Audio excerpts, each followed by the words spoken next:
Bonjour à tous, c'est Sketchman. Aujourd'hui, je vais vous parler d'un sujet sensible que l'on retrouve dans les violences intrafamiliales. Il s'agit de l'emprise. Partons de la base. C'est quoi l'emprise? Quel est le but de l'emprise?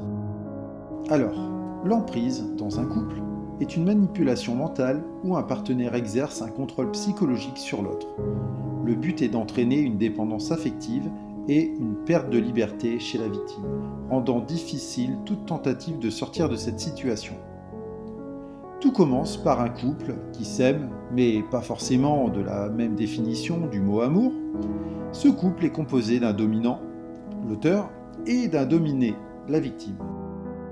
L'auteur débute leur idylle en cachant sa vraie personnalité, limite en se présentant comme la personne parfaite. Puis le dominant va installer progressivement sa domination sur sa victime. Cette domination se caractérise par l'emprise en exerçant ce qu'on appelle le cycle de la violence, qui se répète de nombreuses fois. Le cycle de la violence se compose de 4 phases. Phase 1. L'accumulation de la tension. Cette phase est marquée par une montée progressive de la tension qu'instaure le dominant sur le dominé. Le dominant crée des conflits mineurs poussés par des excès colériques, de l'intimidation ou des regards menaçants. Cela va engendrer de l'anxiété et de la peur chez la victime, sentant que les choses peuvent mal tourner entre eux. Qui a déjà vu des personnes être rabaissées ou humiliées ou se faire insulter par son ou sa partenaire pour des broutilles?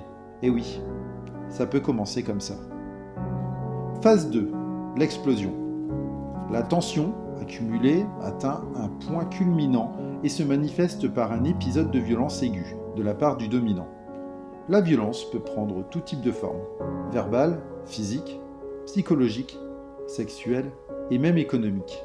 Le dominé, subissant cette violence, se sent humilié, triste et ressent un sentiment d'injustice à son encontre. Phase 3. La justification.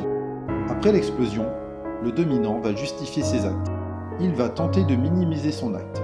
Il peut blâmer le dominé par son comportement. La victime va croire et comprendre ses justifications.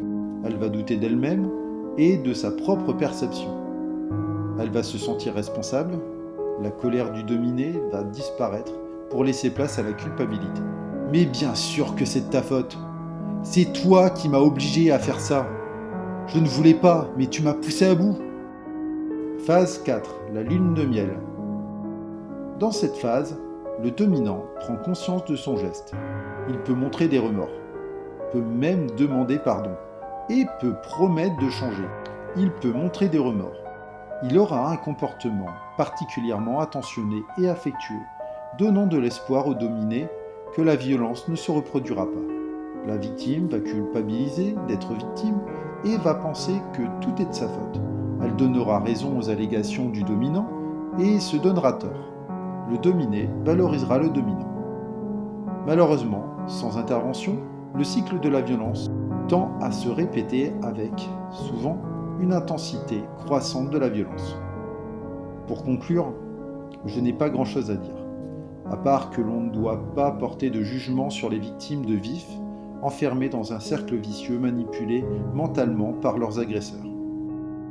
Par contre, si vous êtes témoin ou victime de violences intrafamiliales, je vous invite fortement à contacter soit par téléphone le 17 ou le 112 ou vous rendre sur le site masécurité.intérieur.gouv.fr ou encore à téléphoner au 3919 ou vous rendre sur le site arrêtonslesviolences.gouv.fr afin d'en parler.